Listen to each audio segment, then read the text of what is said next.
बच्चों, यह वीडियो कक्षा 6 के लिए है। सुकृति का पाठ्य पुस्तक के वीडियो के इस भाग में आज हम लोग द्वितीय पाठ के पश्चात तृतीय पाठ के बारे में जानेंगे। द्वितीय पाठ में क्रिया परिचय था और इस पाठ से कारक के वाक्य शुरू होते हैं और इस पाठ में कर्ता और कर्म के बारे में दिया गया है। तो हम लोग इसके ग्रामर के बारे में जानेंगे, इसके व्याकरण के रूप के बारे में जानेंगे। आखिर कर्ता कारक किसे कहते हैं और कर्म कारक किसे कहते हैं और कर्ता कारक और कर्म कारक का के वाक्यों का प्रारूप क्या होता है, तो इस प्रकार से उसे हम समझेंगे।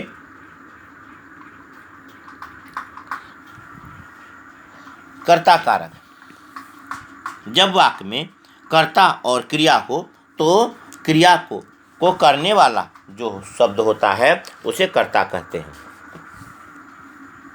तो सिंपल में कह सकते हैं क्रिया को करने वाला कर्ता कहलाता है। कर्ता कारक में प्रथमा विभक्ति होती है और इसका चिन्ह ने होता है। हिंदी में ने लगता है।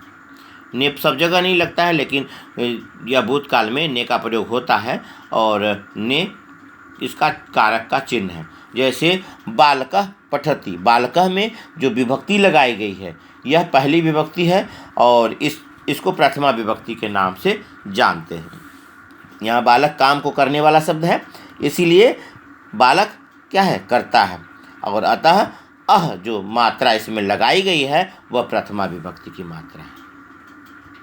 तो इसका प्रारूप हो गया कर्ता प्लस क्रिया। इसमें दो ही शब्द होते हैं, कर्ता और क्रिया, जो हो सकता है लंबा सेंटेंस भी, लेकिन कर्ता के अनुसार से क्रिया होती है और क्रिया को करने वाला कर्ता होता है। यहाँ पर क्रिया को करने वाला शब्द कर्ता कहलाता है। तो यह प्रारूप में वाक्य निर्माण किया जा सकता है।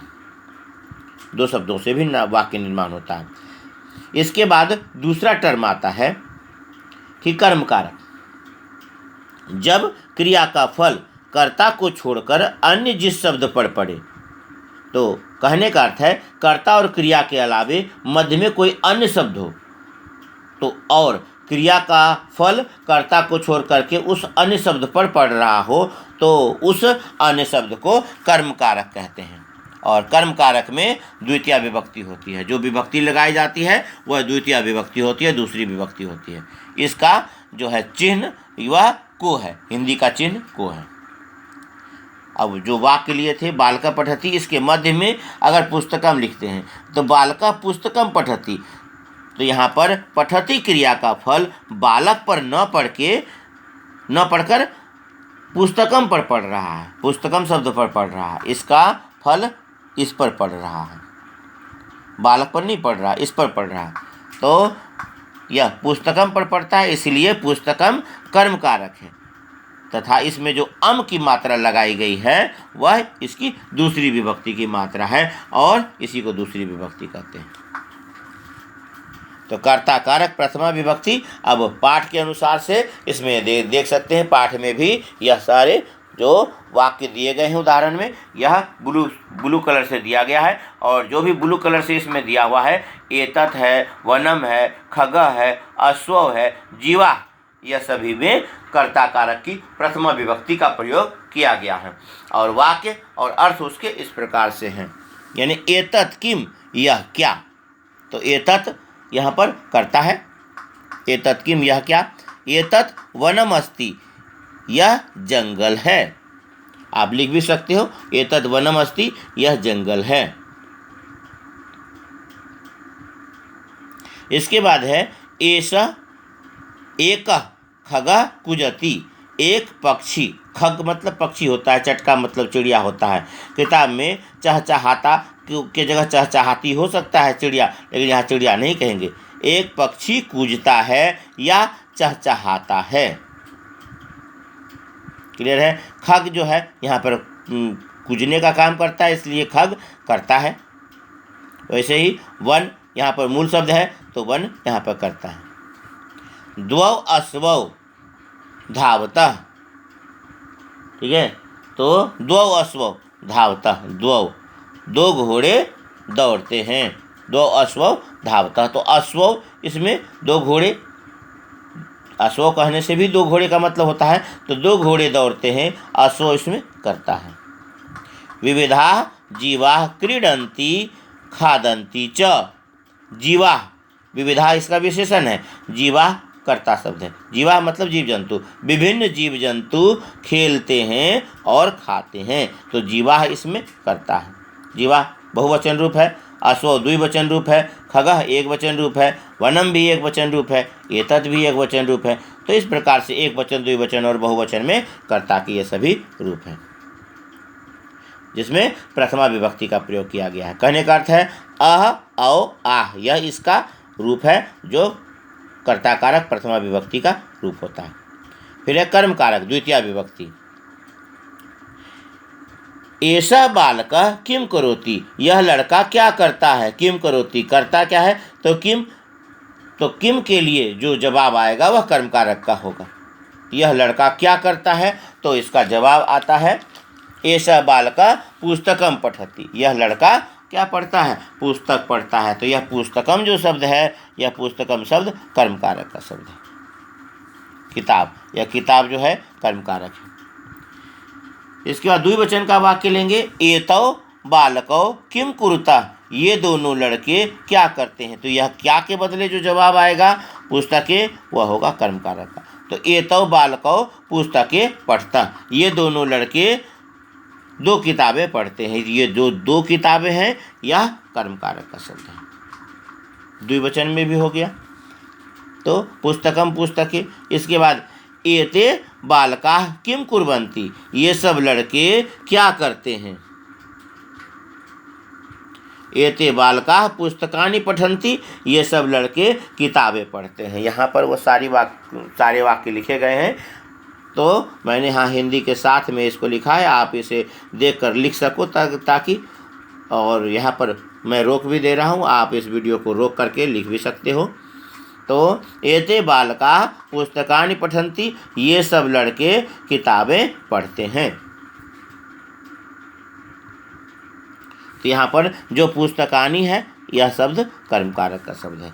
तो इस प्रकार से आपने देखा, इसमें क्रिया का फल कर्ता पर नहीं पड़ के जब किसी अन्य शब्द पर पड़ रहा है, यानी करोति का फल यहाँ पर किम पे पड़ रहा है, यह किम जो है यह भी इसमें प्रश्न के रूप में है और यह कर्म कारक के रूप में इसका प्रयोग किया गया है, जिसका जवाब आता है पुस्तकम। यहाँ पर किम का जवाब आ रहा है पुस्तके के लिए, क्योंकि क्या पढ़ता है, 2 लड़के क्या पढ़ते हैं, तो पुस्तकें पढ़ते हैं, किताबें, तो पुस्तकें कर्म कारक हो गए। यहाँ पर किम का जवाब आ रहा है पुस्तकानि से, तो किम के लिए क्या कह के जो प्रश्न करेंगे और उसका जो जवाब आएगा वह कर्म कारक का शब्द होगा। तो इसको इस प्रकार से समझ सकते हैं। प्रथमा विभक्ति का जो चिन्ह होता है वह है अह, औ, आह। संज्ञा शब्द में अगर लेंगे तो बालका, बालको, बालका। सर्वनाम अगर उसका लेंगे वह के रूप में तो सह, तौ, ते, या आप पहले ही पढ़ भी चुके हो, वह, वे दोनों, वे सब। द्वितीया विभक्ति में अगर लेते हैं कर्म कारक के रूप में तो अम, औ, आन, तो बालकम, बालकौ, बालकान। यहाँ पर इसके बदले में जो सर्वनाम के शब्द का प्रयोग किया जाता है वह होगा तम, तो, तान। इस प्रकार से तम, तो, तान। अब स्त्रीलिंग में अगर लेते हैं तो आ, ए, आह, यानी रमा, रमे, रमा। अब रमा के लिए अगर स्त्रीलिंग में सर्वनाम लेंगे तो होगा सा, ते, ताह। यह प्रथमा विभक्ति के लिए। द्वितीय विभक्ति में अगर लेते हैं संज्ञा शब्द का जो विभक्ति होता है तो यहाँ पर आ, ए, आह के बदले आम, ए, आह, यानी रमाम, रमे, रमा। इसके लिए जो शब्द होगा वह होगा ताम, ताम, ते, ता। यह इस प्रकार से शब्द हो जाएगा। फिर है प्रथमा विभक्ति का जो नपुंसकलिंग के लिए अम, ए, आनी, और द्वितीय विभक्ति में भी अम, ए, आनी होता है, इसलिए फलम, फले, फलानी, फलम, फले, फलानी। और यहाँ पर सर्वनाम शब्द भी इसका तत्तेतानी, तत्तेतानी होता है। ठीक है। तो इस प्रकार से यहाँ पर येलो बैकग्राउंड में ये सारी बातें जो यहाँ पर मैंने कहा द्वितीय प्रथमा द्वितीय, इसमें आप सिर्फ याद रखोगे अह ओ आह, अम ओ आन, यह होगा पुल्लिंग के लिए। स्त्रीलिंग के लिए आ ए आह और आम ए आह। और नपुंसक लिंग में दोनों में प्रथमा द्वितीय दोनों में अम ए आनी का प्रयोग किया जाता है। यहाँ पर तालिका बनी हुई है, इस तालिका को बोलकर पढ़कर याद करेंगे। और यहाँ पर जो अर्थ दिया हुआ है शब्दों के अर्थों के साथ में, इसे भी याद करें। और मौखिक कार्य में जो सर्वनाम मैंने कहा वह सारा सर्वनाम यहाँ पर ऑलरेडी लिखा हुआ है। जो पहला बालका बालको बालका, बालकम बालको बालकान के बदले में सह तोते, तम तो तान दिया हुआ है। फिर रमा रमे रमा, रमाम रमे रमा के लिए सा तेता, ताम तेता भी दिया हुआ है। और फलम फले फलानी, फलम फले फलानी के लिए तत्यतानी किया हुआ है। तो इसे ध्यान से समझे, यह कारक को समझना अनिवार्य है। और इसमें परिभाषाओं को याद रखेंगे। क्रिया को करने वाला शब्द कर्ता कहलाता है और कर्ता के साथ प्रथमा विभक्ति का प्रयोग किया जाता है, यह हुआ कर्ता कारक के लिए। और जब क्रिया का फल कर्ता को छोड़कर अन्य शब्द पर पड़ता है तो वह अन्य शब्द कर्म कारक का शब्द कहलाता है और उसके साथ द्वितीय विभक्ति का प्रयोग करते हैं। यह था इस पाठ का वर्णन। इस पाठ के प्रश्नोत्तर को हम लोग अगले भाग में देखेंगे, क्योंकि इसमें इसे समझें और इसे आप लिखकर याद करेंगे। इस पाठ का जो उदाहरण दिया हुआ है और जो यह वर्णन मैंने आपको बतलाया, इसे आप संस्कृत और हिंदी वाक्यों के साथ में इसे लिखेंगे। धन्यवाद।